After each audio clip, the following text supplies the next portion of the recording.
Thank you all for joining. We will get started here very shortly with the virtual session of Bike Summit for Rochester, Minnesota, hosted by We Bike Rochester and only made possible by the sponsors you see here on our screen, on your screens. These are folks who've all made commitments to support bicycling advocacy, education, and ridership in Rochester. So if you haven't visited some of these places, you haven't been there recently to dine, to buy product, services, whatever it might be, just know that these are the folks that really care about bicycling in the area and support you as someone who is interested in bicycling. And I think it's safe to make that assumption that you're joining this virtual session because you're interested in hearing more about bicycling in Rochester.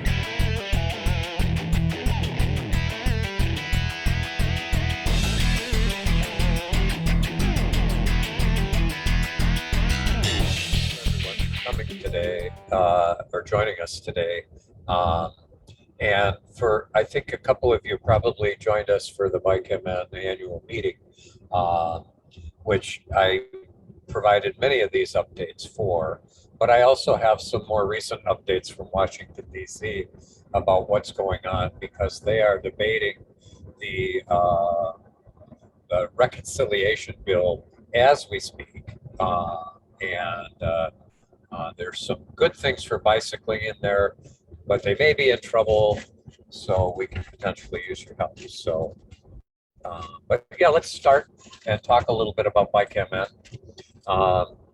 As you can see on the bottom, our strategic plan says we'll also support transit, but it was also very clear from our board and in the strategic plan that it is biking, walking, and transit, and that we will work with partners like Move Minnesota and others, the Greater Minnesota Transit Association, to promote that transit.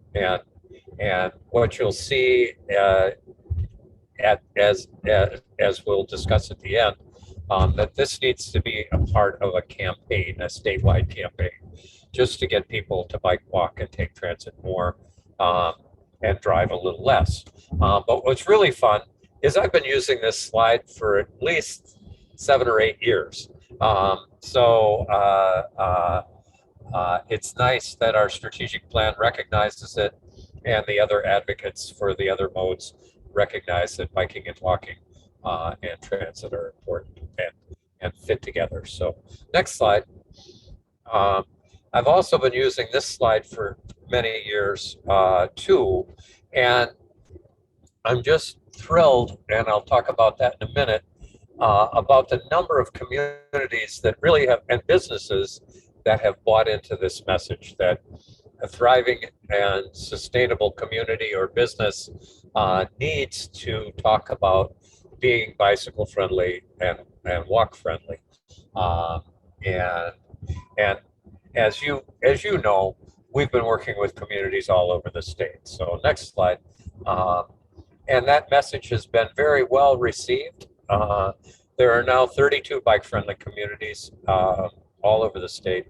And what I'm really proud of is, you know, what I'm not proud of, there's still some members of the legislature that think that this is a plot that was hatched in South Minneapolis, and that biking and walking is just really something that's only relevant in the urban core. But you know, I'm so excited to work with the chapters of Bike MN, which is the next slide, which are actually no, and this slide just shows how deeply it's been adopted. That message has been adopted in places like Fergus Falls and Walker. Both Walker and Fergus Falls are bike-friendly communities, and Fergus in their last application was upgraded to a silver bike-friendly community. But what's really special is that in 2020, they made the top 10 list of bike-friendly businesses in the country. And there's, for those of you who attended our bike summit, there's a really cool video from Fergus Falls about why bike-friendly businesses are important there, which is available on our YouTube channel. So if you go to Bicycle Alliance of Minnesota YouTube and click on videos, you can see that. The other thing is Walker is extremely proud of the fact that they have the most bike-friendly businesses per capita in the country. So I think the next slide shows our chapters, and that has grown by a couple in the last year, with Hopkins joining and Wilmer joining most recently. Thief River Falls just not much more than a year and a half ago. And again, well, you guys know what a chapter is all about, and you are certainly one of our exemplary chapters that I love working with. But as Matt said at the beginning, you're affiliated with the Bicycle Alliance of Minnesota, and the way I describe a chapter is that it's really a committee of the board of directors. Legally, it's a committee of the board of directors. In reality, it's a very autonomous organization that has your own name. Obviously, all these groups have their own names, and we encourage them to be creative and do lots of fun stuff. So the next couple slides I want to show, just to show that Bike MN is a real nonprofit organization. We're a stable organization. We've grown from just one person and a budget of less than $100,000. And before the pandemic, our budget was around $1 million a year. But that budget there that you can see, the revenue reflects the fact that about $350,000 of revenue a year comes from our events and activities. So last year was a big change for us, but we were able to do just fine. We didn't lay anybody off, and this year our budget, it won't be $1 million, but it'll be close.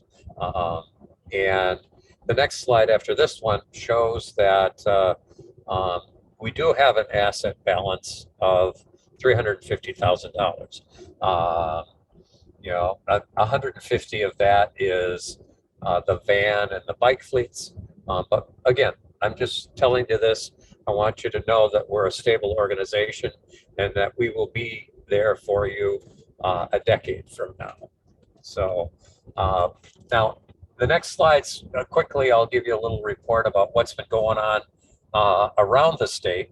And I'm not going to read this to you, but certainly one of the highlights were the new bike-friendly communities in Detroit Lakes and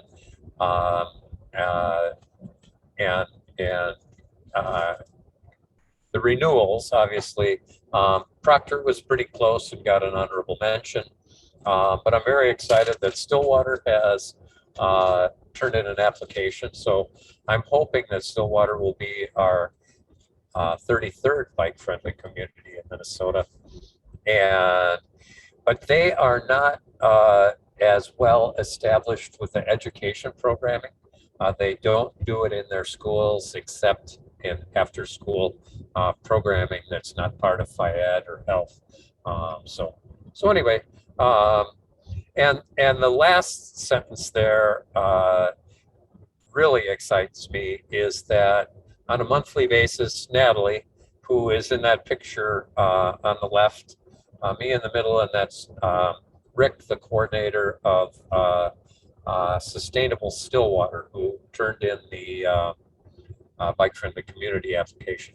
What I'm really excited is that Natalie is now communicating with 350 members in the Bike Walk Leadership Network. I would say there's 30 to 50 that are fairly active, but I'm excited that many people are engaged in being part of what Bike MN is trying to do in the community related to public health, and in the future more and more talking about climate and the environment and sustainable communities and businesses. So next slide. Uh, we're about to start our 6th year with a Green Corps person. And again, I'm not going to read this to you, but the Green Corps person comes to us from the Department of Health or Pollution Control Agency, and as part of, it's like an AmeriCorps program. So we get a young person, some with lots of experience, some with less experience, and we work with them and guide them and supervise them, train them. And we've been using the program to do bikeable community workshops in person, before the pandemic, and remote ones, last year. And we've done a few remote ones this year, and we're actually starting back to doing at least the tour around the community in person on bike. So I'm pretty excited about that. The higher ed network, we've got more and more universities and colleges that are interested in becoming bike-friendly universities and colleges.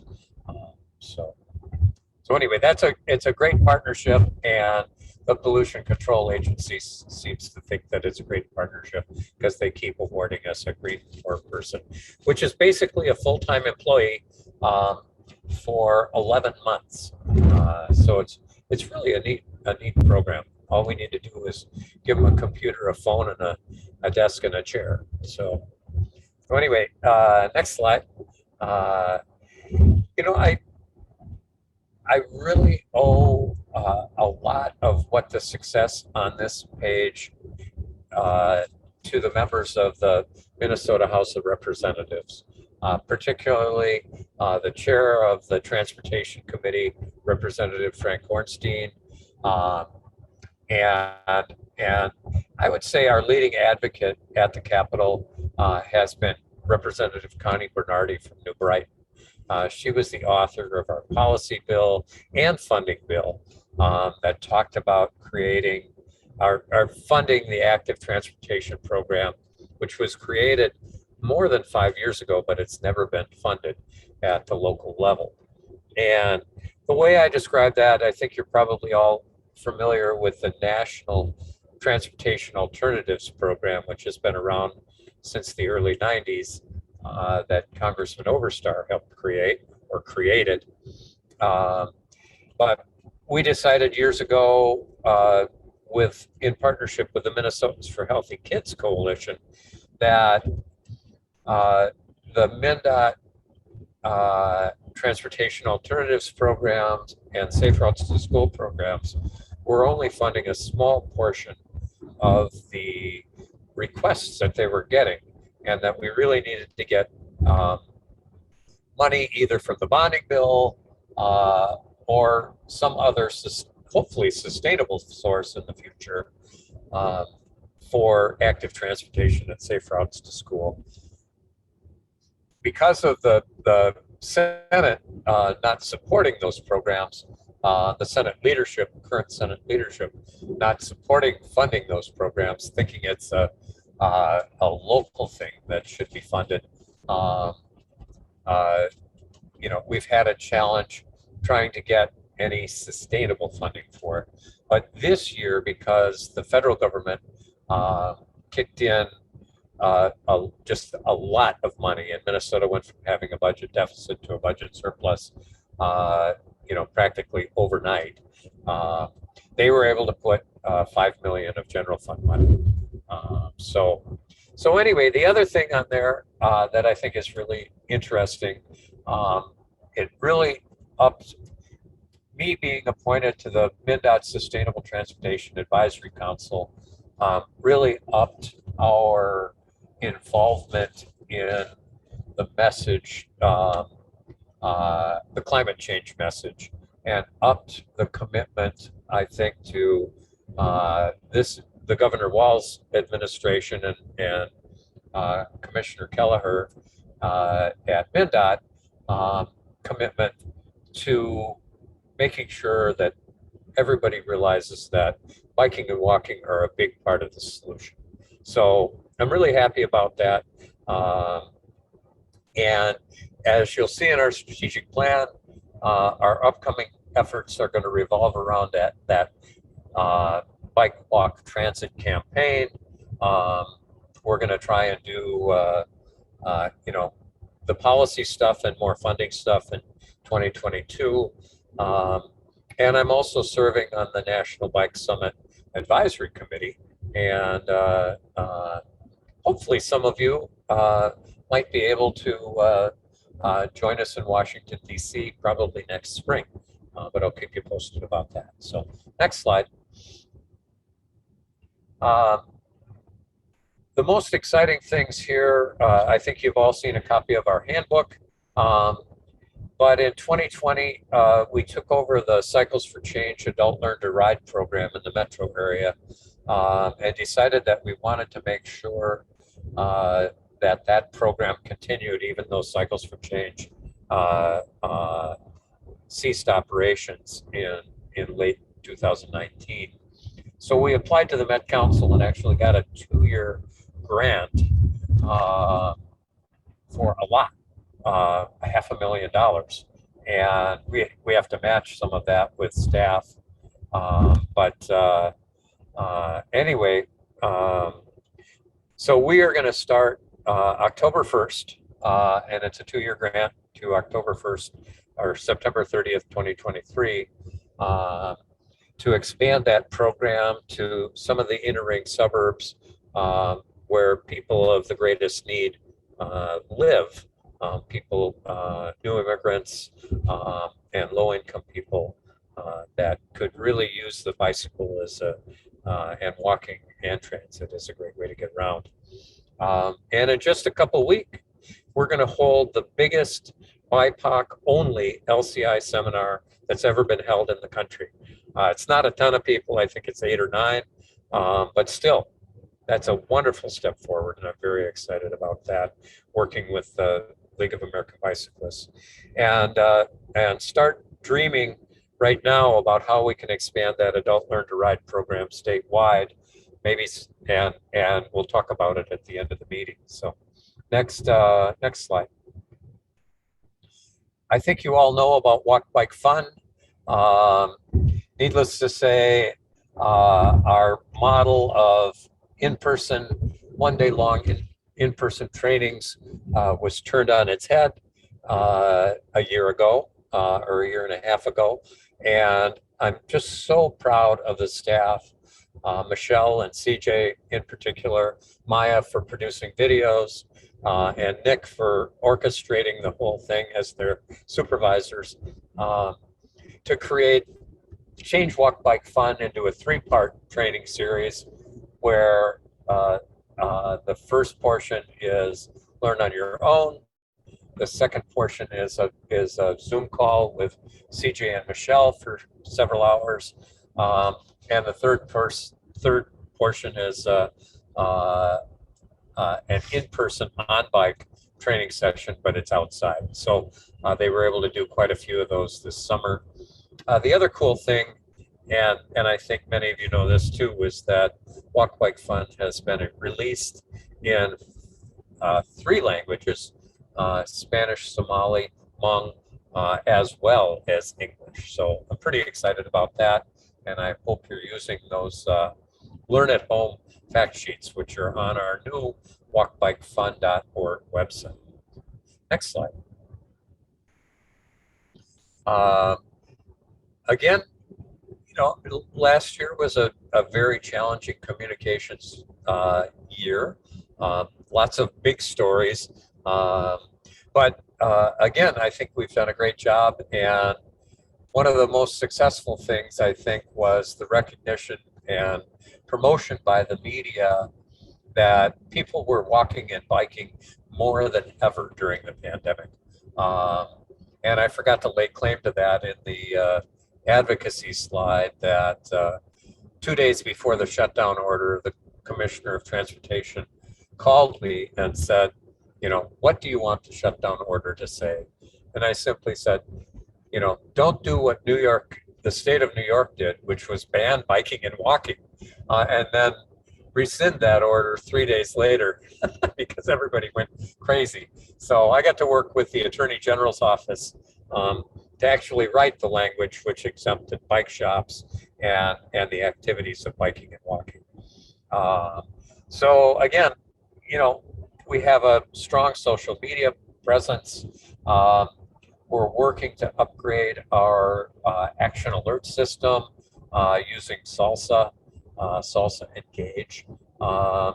And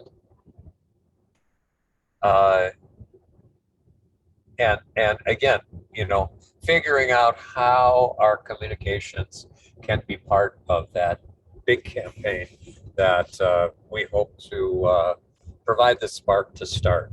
So next slide. Dorian, I have one observation that the work that BikeMN did to advocate that bike shops stay open to not only service existing bikes, but get more bikes out to people who would want and need them.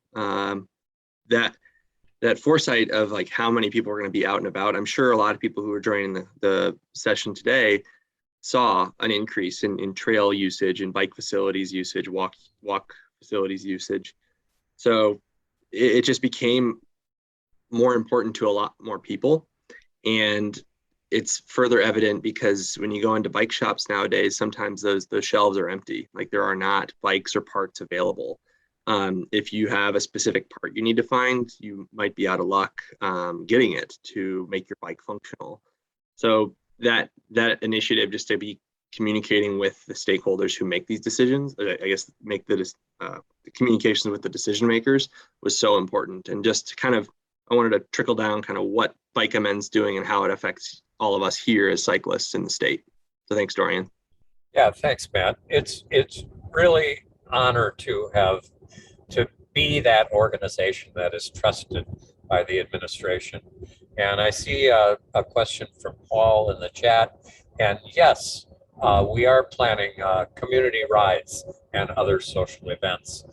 We don't know exactly what those look like, but we're going to try and make that happen. So, and again, 2020 was certainly different for all of us.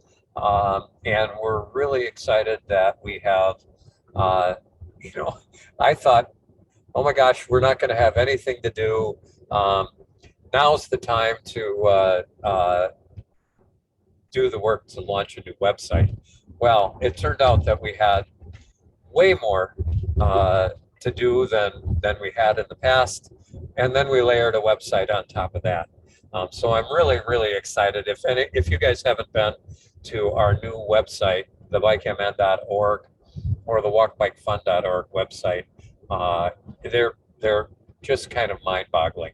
And I'm actually going to meet with the executive director of Bicycle Colorado while we're in Denver visiting my son for our son for a week, and we use their website as a model. So if you have a chance, check out Bicycle Colorado too. So and what's really interesting, I think, our website has a new feature, which is the Bicycling Minnesota site, which has a map, which links to Google so you can find bike shops and all sorts of other information in there. And again, we're going to try and improve our member and supporter communications in 2021. So next slide.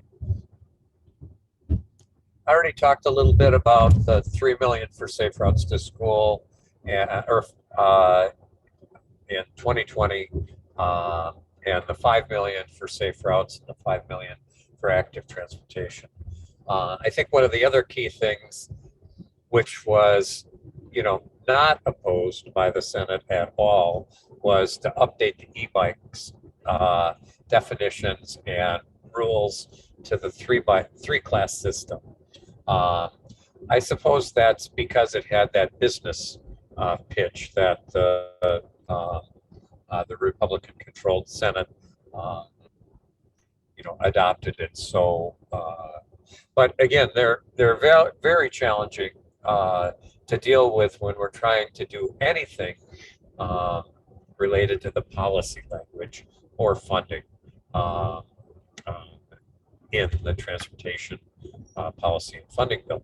I'm hoping that's going to change because, if many of you probably heard, we have a new Senate Majority Leader, Jeremy Miller from Winona, and a new Senate Minority Leader, Melissa Franzen from Edina. And both of those senators are well aware and have been involved in the bike-friendly community conversations in their communities. Both Winona and Edina have been bike-friendly communities and have renewed at the bike-friendly community. So they're both very interested and well informed. And of course, again in 2022, we're going to work on policy and funding language again. So, but what's really fascinating is what's going on in Washington, D.C. The next slide. Hey, Dorian, before we go there, I wanted to just mention that we've seen a lot of e-bikes showing up to the group rides, especially these past 2 weeks and throughout social rides that WeBike has been hosting this past summer. Would you just, if you could, share the three class system update on e-bikes and kind of the legislation? Yep, absolutely. Thank you. What was before all the e-bikes were classified as one, and that was maximum speed of 20 miles an hour, 1,000 watts, and as you know, or many of you know, most of them now are 750 watts, and technically a throttle wasn't allowed, and the new ones that go 28 miles an hour fell in a gray area between what was defined as an e-bike and what was defined as a moped. So technically the ones that were being sold by bike shops that go 28 miles an hour were mopeds or motorcycles and were not technically not legal. Nobody was getting a ticket, but what the issue there is that if there's ever a crash and you're riding something illegal, it's immediately your fault, even though it wasn't your fault. And same thing as you see there on the 2020 and 2021 line, that all laws now apply to bicyclists riding on the shoulder. Well, technically, the 3-foot passing rule until June did not apply if you were riding on the shoulder. So if somebody hit you riding on the shoulder, of course they'd still get a ticket, but they could not get a ticket for not passing you by 3 feet. And you know, it's complicated, but you know, in a court of law, those things add up. So you need to make sure that all the policies are there. But back to the 3-class system. So now a class 1 e-bike is a pedal assisted bike that goes 20 miles an hour. Class 2 is a bike that goes 20 miles an hour, but it has a throttle, so you don't have to be pedaling. And then a class 3 e-bike is a bike that'll go 28 miles an hour, but it's pedal assist, so there's no throttle involved. And the law also allows local units of government to not restrict class 1 and class 2 bikes, but so class 1 and class 2 bikes are bicycles. So if you have a trail that bicycles are permitted on, a class 1 and class 2 e-bike can be there. And unless the local unit of government takes action, a class 3 e-bike will be there. But when you're riding on the street, class 3 bike is considered a bicycle. So you can ride in the bike lane, all that kind of stuff. So that's what changed. There was only one class a year ago. Now there's 3. Thank you. So, next slide. So, MnDOT, having never had money for the active transportation program, is pondering what their priorities should be.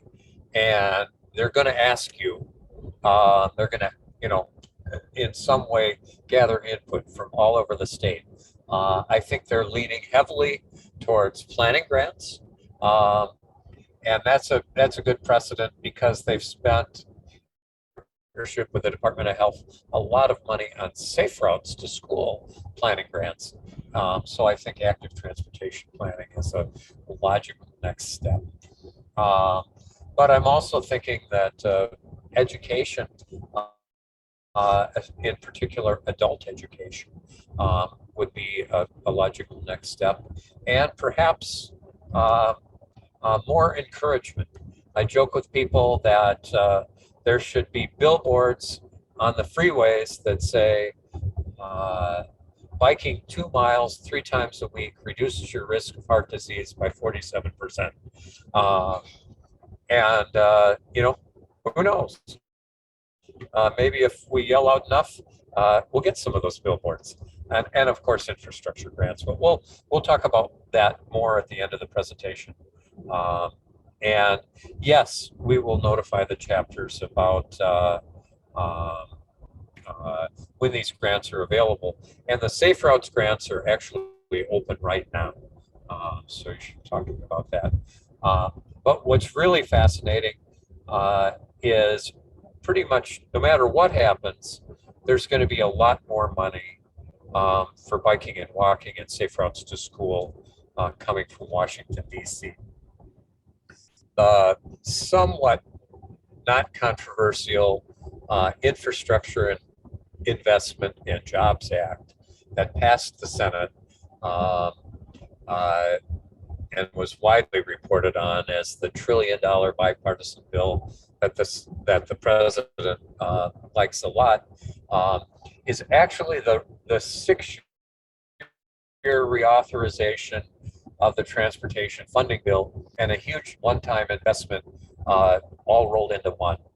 And what's really cool is the base funding for the Transportation Alternatives Program would go up by 70%. And if I'm not mistaken, that number that comes to Minnesota is about 35 million a year. And bless their hearts, MnDOT spends more than 35 million of their federal money on biking and walking because they get some very flexible federal money that they use to supplement it. So I'm excited that Transportation Alternatives is going up. But what I perhaps am more excited about is for the last decade, we've been bugging the Department of Public Safety to try and do something about the vulnerable users out there on the road. And their response has been, well, there's only 10 bicycle fatalities and a couple hundred crashes a year, and they're also random. We can't figure out what to do about that. Well, again, MnDOT and the local units of government, some cities and counties have been doing some great plans and doing some vulnerable user assessment, and that's not true. So the new federal bill will require a vulnerable user safety assessment to be done by the Department of Public Safety. And if more than 15% of your fatalities in Minnesota are vulnerable users, we would have to spend 15% instead of 1 to 3% of the federal safety money on vulnerable user safety. And that is the case. In 2019, 16% of the fatal crashes were vulnerable users. So what I jokingly am saying is that all of a sudden, the Department of Public Safety is going to go from one person caring about biking and walking to having a whole division of people called the vulnerable user. And of course, we will be there advocating for that to happen. Um, and so, and the other thing is that that 15% safe of the safety money would also be eligible to do safe routes to school infrastructure. But as I noted, this is wildly complicated. That infrastructure bill was sent to the House. The House said it's not enough. Um, we we're not going to vote on it until we talk about the reconciliation process, which is news right now. The House is advocating for and the president are advocating for a $3.5 trillion reconciliation, basically a budget funding bill. So next slide, I'll talk a little bit about that.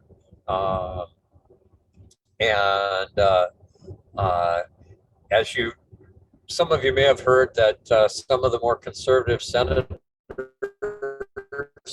are saying 3.5 trillion is way too much. We're only going to support a 1.5 trillion or something. So we'll have to see what happens. But and unfortunately, if it gets cut in half or cut by 60% to 1.5 trillion, some of these things that I have listed on the screen are vulnerable. But I'm really excited about the fact that the e-bike tax credit is in there and could be a benefit to you of up to $750 on a bike up to $5,000. And I don't know whether that would be retroactive to all of 2021, but I sure hope it is, because I bought one. One of the pictures in the slideshow was my Margie's and my e-bike. So, gee, I hope I don't use you. I just got internet is unstable. But anyway, the bike commuter benefit is in there too. It's something that has been part of the transportation bill for years, or transportation funding for years, but it was an either or. You could either take it for bus transit or a transit system pass, and not take the bicycle commuter benefit at the same time. So hopefully that'll change. And the e-bike for business is also another tax credit. So if you wanted to use some of your, transfer some of your car fleet for your business to an e-bike fleet for riding around town to meetings or whatever, I think that's a really exciting option there. So next slide. So as I said, the House is working on this week. Word is that they're likely to pass the reconciliation bill without Republican support next week. But there's the behind the scenes negotiation that the Senate's, not 50 senators are not going to vote yes. So maybe the House is going to reduce that. I really couldn't tell you what's going to happen as part of those negotiations, or how influential President Biden is going to be in moving that number closer to the 3.5 trillion that he's worked on. So, and the House has openly said that they're not going to pass the infrastructure reauthorization bill until they're happy with the reconciliation bill. So who knows? But as I said, it's highly likely to lead to 70% more money, but perhaps a lot more. And biking and walking are obviously widely recognized as being important parts of climate mitigation strategies. So hopefully, if the climate money that gets passed will be there. And a lot of that climate money and local and transportation money is going to be kicked right down to the local level. So We Bike Rochester is going to have a big say about how Olmsted County and Rochester is spending that money. So the next slides are, I'm just going to pose some, oh yeah, that's right. I'm sorry, I got to go through our strategic plan real quickly. I better talk fast. This is basically just our steering committee and working group notes that we had dozens of interviews and surveys, thanks to our chair, Steph Jacobs, who was teaching a class at the Humphrey Institute, assigning her students to reach out to stakeholders. We had over 100 pages of feedback compiled by those students. And one of your members, Tom Steen, was very involved in this process. So next slide. We changed our mission a little bit, not significantly. And Matt, maybe as a follow-up, you can send our strategic plan out to everybody so they can, and I'm certainly available to answer the question. Next slide. And I'll just go through the highlights here. We have a big strategic vision. You saw the one sentence vision there before. But the big vision is that basically everybody is involved in every community throughout Minnesota, and the freedom to move in a non-motorized way is and becomes a priority for everybody all over Minnesota, and that biking and walking continue to be recognized as part of critical climate mitigation strategies. Next slide. Community engagement is something we've been doing all along. You know, our grassroots leadership, our chapters are part of our grassroots leadership program, and we hope to be more aggressive in working with advocacy groups through our leadership network and chapters and membership and supporter relations efforts. So, and again, working with public health and MnDOT and pollution control about measuring some of the impacts that biking and walking are having on our important, those huge issues that are so important to all of us. Next slide.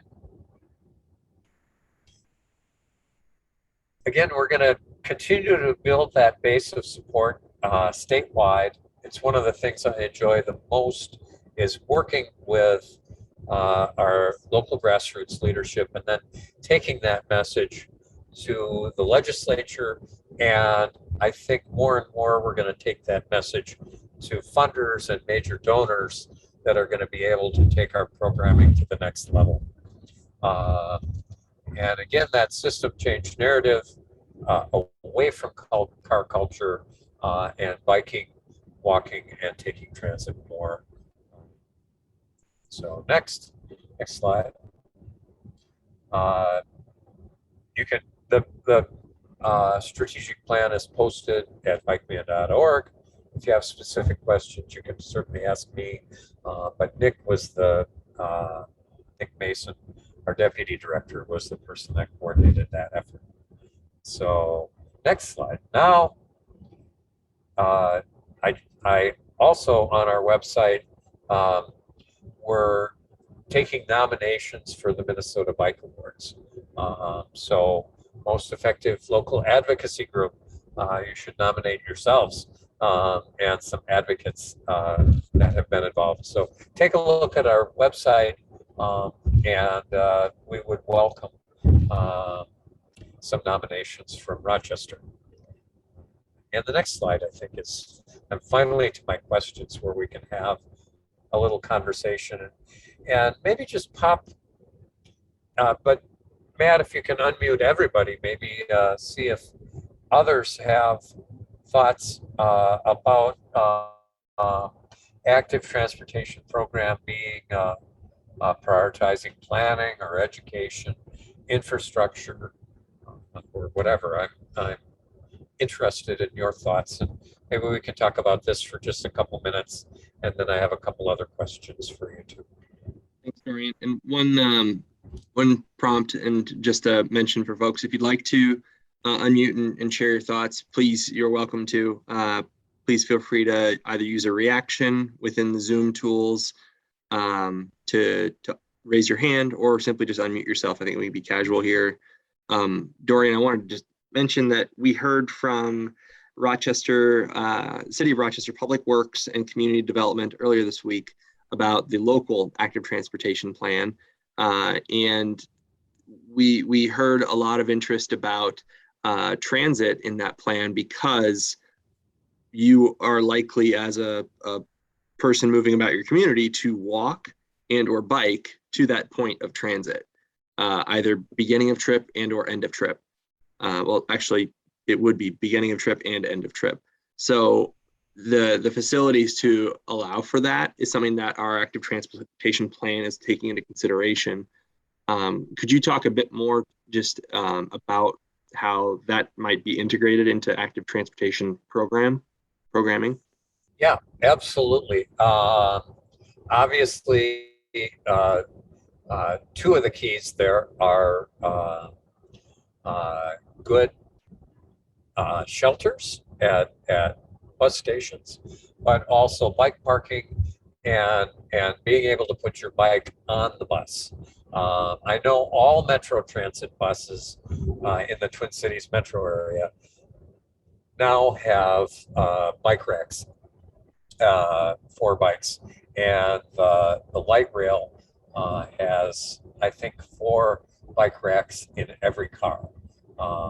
So I think those are important things, that you can bike to a transit stop and then bike to work or bike to the grocery store or wherever your destination is after you've ridden across town, on transit or something like that. So that's what some of those facilities would look like, at least in my head.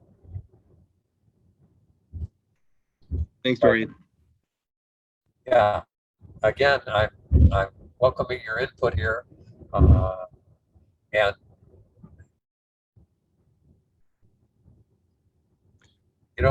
that's a good question. The racks on buses in the metro area are certainly intimidating for a first-time user and challenging for all users. So I think that's something that you need to work with your transit system to talk about. Why don't you go to the next slide, Paul or Matt, and again, we can talk about these things on an ongoing basis. And again, MnDOT will certainly let our members and chapters know when MnDOT is seeking input on, you already have an active transportation plan, so maybe you're going to want MnDOT to spend some of that active transportation on education or an encouragement campaign. So that's why I posed, what are your thoughts about Adult Learn to Ride?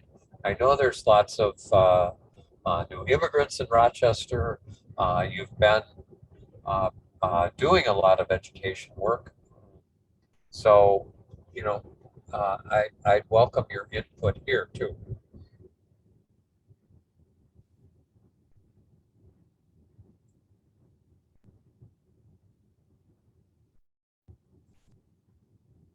And again, maybe it's we wait for some input from just We Bike Rochester, if we don't have any thoughts to share today. Barbara, why don't you go ahead? Yeah, Dorian, I did a couple of bike radios recently with our Safe Routes to School coordinator, and there were definitely, this is in elementary schools, so that there were lots of kids from the immigrant communities involved there. And I'm also have been in the past doing tutoring at our adult education center, where a lot of the immigrants learn English or brush up on their, expand their knowledge of English. And I at one point floated the idea to the volunteer coordinator there about holding a bike rodeo actually at Hawthorne. Unfortunately, the pandemic came in between all of that. Okay. And as far as I know, Hawthorne hasn't reopened yet. But that's still something that I think would be useful. Okay. Yeah, I couldn't agree more, and look forward to working with you on that program and advocating for MnDOT to make some allocations to provide some grants to increase the number of adult learn to ride programs and the reach of the adult learn to ride programs in communities throughout the state. And again, I'm here for your thoughts at any time. As most of you know, you can funnel them through We Bike Rochester or send them directly to me. Dorian, I think what we've heard in the community, some of the community survey results that have come out recently about the active transportation plan, is one of the main barriers to getting on your bike as an adult and using it as a tool to commute. Some folks don't feel safe to do so because of high speed motorized vehicles, and sharing the road with people who are protected in metal aren't thinking about you as the human. We've heard that feedback in the surveys. So in conjunction with adult learn to ride, is there continued effort in driver education as well? Yes, absolutely. We have, I think that's a really good point. And maybe one of the things MnDOT could do would be to grant us money to expand our efforts related to the People Friendly Drivers program. That's been very limited, but I think it's something that could certainly help with that. For the sake of time, why don't you pop to the next slide, and we'll, and again, this is something we're going to be working on for the, over the coming months and coming year. But what does a campaign to walk, bike, and take transit more and drive less look like? Do you need billboards in Rochester? Do you need is education part of that campaign of both drivers and bicyclists and people walking? So raise your hand and feel free to unmute or type it in the chat. Or this is a great time for Dorian to hear any feedback. And while someone might be typing, I'm just gonna plug Dorian that sometimes just trying it and having one success in riding your bike as a mode of transportation and not just for exercise or leisure. We as We Bike have talked about as like commuting buddies, where someone says they want to try it. Well, how could we get someone to show up at their front door, escort them to their point of destination and back, as like one success in commuting by bike, so that they can develop more of their independence and willing to do it themselves later. Yeah, that sounds great. And maybe it's funding a volunteer coordinator kind of thing. So yeah, I couldn't agree more, Paul, that community building is all part of that. And I think, communicating the benefits of biking and walking. There was a 1-hour program on walking on Minnesota Public Radio this morning on the benefits of walking. Communicating those benefits, I think, are just so critical to people saying, well, I guess it is important for me to figure out how to fit biking and walking into my daily routine. And, whether it's I care about the climate, I think some of you have heard me cite the study that was done by Cambridge University a couple of years ago. And the headline in the London, England newspaper was long distance cyclists, some of them in their 80s, have the immune systems of 20-year-olds. And the wonderful thing was long distance cyclists was 50 miles a week. So that's not long distance to many of us. And what a great 18 months to have the immune system of a 20-year-old when you were a senior citizen. Anyway. Dorian, to answer the question about who should be involved with the public and private investment in Destination Medical Center in Rochester specifically, Destination Medical Center Economic Development Agency should absolutely be a partner in this, because it is a shared objective to have less single occupancy vehicles moving about downtown and parking in downtown. Yeah. Happy to make that introduction if you don't already have it. Yeah. And Alexandra, I saw your note about bike theft is certainly an issue. And that is part of an education campaign that we can, and maybe it's we're providing good locks to people who can't afford them, but also providing good bike parking, whether it's lockers or I think you all know that there's good bike parking and bad bike parking out there. And Alexandra, that's a great observation. And there's another area to add that feedback. It's in the active transportation plan feedback link, which I'll get here and drop in the chat momentarily. But that is also, it's on the city to add those facilities, which is part of the plan, but also telling them about the type of amenities you want in those facilities to relieve any sort of theft. Yeah. Well, why don't you pop to the next slide, Matt? I want to thank everybody for being part of the Rochester Bike Summit and the update from Bike MN. We couldn't be here without your support, and we're always here to support our supporters at the grassroots and local level. So thanks for having me at the summit today. I really, really appreciate it.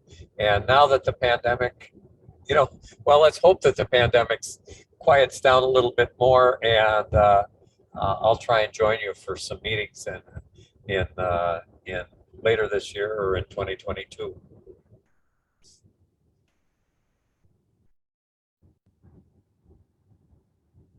Thanks a lot, Dorian, and everyone. Please remember to join us tonight at Little Thistle. We'll be starting the group ride at 6 p.m. and then afterwards around 6:30 gathering for pizza, drinks, and getting to know other cyclists and talking about what's happening in the area. With that, everybody. This is part of the campaign. Maybe MnDOT would not fund the beer part, but we will, right? You will, yeah. Sounds good. Thanks for being there. Thanks a lot, doing Dorian. This fun stuff. Yeah. Bye-bye. Safe travels. Thanks everybody for joining. Please join us tonight. Take care. Bye, y'all.